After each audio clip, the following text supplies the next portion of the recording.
ಟೂರಿಸ್ಟ್ಗಳಿಗೆ ಅಲ್ಲಿ ಇದ್ದು ಬೆಳಿಗ್ಗೆ ಒಂದು ದಿವಸದ ಪ್ಯಾಕೇಜ್ ಮಾಡಬೇಕು ಅಂತ ತೀರ್ಮಾನ ಮಾಡಿದ್ದೀವಿ. ಸಂಜೆ ಬಂದರೆ ಶನಿವಾರ ಸಂಜೆ ಬಂದರೆ ಭಾನುವಾರ ಸಂಜೆ ಅಂದರೆ ಯಾರಾದರೂ 5 ಗಂಟೆಗೆ ಎಂಟ್ರಿ ಕೊಟ್ಟರೆ ಎಲ್ಲ ನೋಡಿಕೊಂಡು ಮತ್ತೆ ಮಾರನೇ ದಿವಸ ಒಂದು 3-4 ಗಂಟೆಗೆ ಇಲ್ಲಿಂದ ಬಿಡಬೇಕು. ಆ ರೀತಿ ಒಂದು ಪ್ಲ್ಯಾನ್ ಮಾಡ್ತಾ ಇದ್ದೀವಿ. ಟೂರಿಸ್ಟ್ಗಳನ್ನ ಅಟ್ರಾಕ್ಟ್ ಮಾಡಬೇಕು ಅಂತ ತೀರ್ಮಾನ ಮಾಡಿದ್ದೀವಿ. ಸರ್, ಈಗ ಈಶ್ವರ್ ಖಂಡ್ರೆ ಲಾಸ್ಟ್ ಟೈಮ್ ಕೆಲವೊಂದು 3-4 ತಿಂಗಳಿಂದ ಬಂದಂಥ ಕೊಟ್ಟಿದ್ದಾರೆ, 2 ಕೋಟಿ ಕೊಟ್ಟಿದ್ದಾರೆ. ಅದು ಸಾಲಲ್ಲ. ಈಗ ಇನ್ನೊಂದು 15 ದಿವಸದಲ್ಲಿ ಟೊಯೋಟೋದವ್ರು ಮುಂದೆ ಬಂದಿದ್ದಾರೆ. ಇವೆಲ್ಲನೂ ಕೂಡ ನಾವು ಅವರ ಸಹಾಯ ಭಾಗವಹಿಸಿ ಮಾಡಬೇಕು ಅಂತ ತೀರ್ಮಾನ ಮಾಡಿದ್ದೀವಿ. ಆಮೇಲೆ ಪ್ರೈವೇಟ್ನವ್ರಿಗೆ ಮೇಂಟೆನೆನ್ಸ್ ಕೊಡ್ತೀವಿ. ಸರ್ಕಾರ ಮೇಂಟೈನ್ ಮಾಡಲಿಕ್ಕೆ ಆಗಲ್ಲ. ಅದನ್ನು ಪ್ರೈವೇಟ್ನವ್ರಿಗೆ ಮೇಂಟೆನೆನ್ಸ್ ಕೊಟ್ಟರೆ ಮೇಂಟೆನೆನ್ಸ್ ಕೂಡ ಸುಲಭ ಆಗ್ತದೆ. ಆಮೇಲೆ ನಮಗೆ ಆದಾಯನೂ ಕೂಡ ಬರ್ತದೆ. ಸರ್, ಇಲ್ಲಿಂದ ವಂಚನೆ ಬೆಲೆಗೆ ನಾವು ರೂಪಾಯಿ ಮಾಡೋದಕ್ಕೆ ಮಾಡಿದ್ದೀವಿ.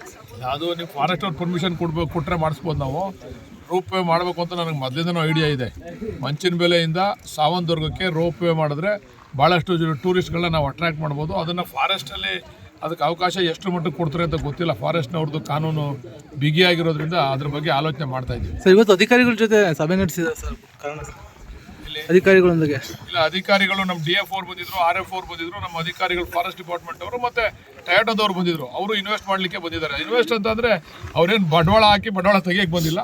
ಇಲ್ಲಿ ಟೂರಿಸ್ಟ್ಗಳಿಗೆ ಅನುಕೂಲ ಆಗ್ತಕ್ಕಂಥ ರೀತಿಯಲ್ಲಿ ಅವರು ಕೂಡ ನಾವು ಕೂಡ ಇಲ್ಲಿ ಅದನ್ನು ಡೆವಲಪ್ ಮಾಡಿಕೊಡ್ತೀವಿ ಅಂತಕ್ಕಂಥದ್ದನ್ನು ಬಂದಿದ್ದಾರೆ. ಡೆವಲಪ್ ಮಾಡೋದಕ್ಕೆ ಬಂದಿದ್ದಾರೆ.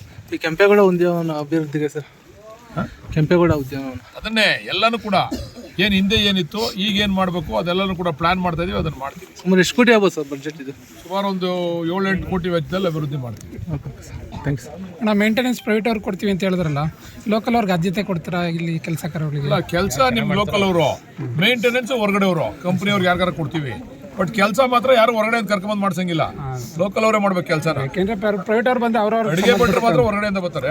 ಇನ್ನು ಬೇರೆ ಕೆಲಸಕ್ಕೆಲ್ಲ ನಾವೆಲ್ಲ ಇದ್ದೀವಲ್ಲ, ಅದಕ್ಕೆ ಕೇಳಿದ್ವಣ ಕೇಳ್ಕೊಂಡು. ಯಾಕಂದ್ರೆ ಅಡಿಗೆ ರುಚಿಯಾಗಿದ್ರೇನೆ ಜನ ಬರೋದು. ಅದೆಲ್ಲ ಸರಿ ಸರಿ. ಶುಚಿತ್ವ ಮತ್ತೆ ಯೋಗಕ್ಷೇಮ ಇಷ್ಟು ಚೆನ್ನಾಗಿ ನೋಡ್ಕೊಂಡ್ರೆ ಟೂರಿಸ್ಟ್ಗಳು ಜಾಸ್ತಿ ಬರ್ತಾರೆ. ಸರ್, ಇಲ್ಲಿಂದ ಕರ್ಕೊಂಬಂದು ಮೇಲೆ ಕರ್ಕೊಂಡೋಗಿ ಸೇಫ್ಟಿಯಾಗಿ ಕರ್ಕೊಂಡು ಹೋಗ್ತಾರೆ. ಅವ್ರ ಭದ್ರತೆಗೆ ಏನಾದರೂ ಸರ್? ಇಲ್ಲ, ಅವ್ರಿಗೆಲ್ಲ ಹೇಳಿದ್ದೀವಿ. ಈಗ ಅವ್ರನ್ನೂ ಕೂಡ ಅಹವಾಲನ್ನ ಕೇಳಿದ್ದೀನಿ. ಈಗ ಅವ್ರು ಹೇಳ್ತಿದ್ದಾರೆ ಶೂಸ್ಗಳು ಬೇಕು ನಮಗೆ ಅಂತ, ಕ್ಲೈಂಬಿಂಗ್ ಶೂಸ್ಗಳು ಬೇಕು ಅಂತೇಳಿ. ಕ್ಲೈಂಬಿಂಗ್ ಶೂಸನ್ನು ಮತ್ತು ಅವ್ರಿಗೊಂದು ಡ್ರೆಸ್ಗಳನ್ನ ಚಳಿಗಾಲದಲ್ಲಿ ಅವ್ರಿಗೆ ಸ್ವಲ್ಪ ಬೆಚ್ಚನ ಇದನ್ನು ಕೂಡ ಕೊಡಿಸ್ಬೇಕು ಅಂತೇಳಿ ಮತ್ತು ಒಂದು 200 ರೂಪಾಯಿ ಜಾಸ್ತಿ ಮಾಡಿ ಅಂತ ಮನವಿ ಮಾಡಿದ್ದೀನಿ.